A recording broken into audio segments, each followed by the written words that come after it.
மாவட்டம் தருவைக்குளத்தைச் சேர்ந்தவர் சுந்தர். இவருக்கு சொந்தமான விசைப்படகில் 8 மீனவர்கள் கடந்த 24ஆம் தேதி கடலுக்கு மீன்பிடிக்க சென்றனர். தருவைக்குளத்தில் இருந்து சுமார் 16 கடல் மைல் தொலைவில் நேற்று மீன்பிடித்துக் கொண்டிருந்தனர்.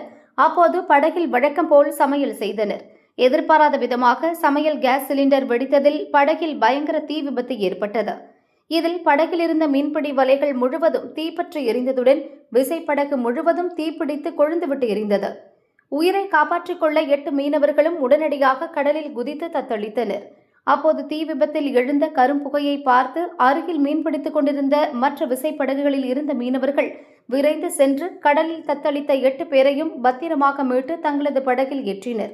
உயிர் தப்பிய மீனவர்கள் இன்று மாலை கரை திரும்ப உள்ளனர்.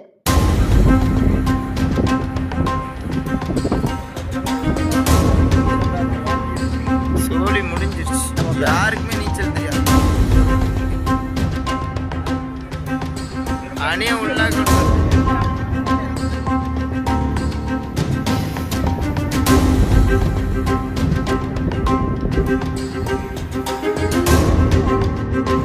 இல்லைண்ணே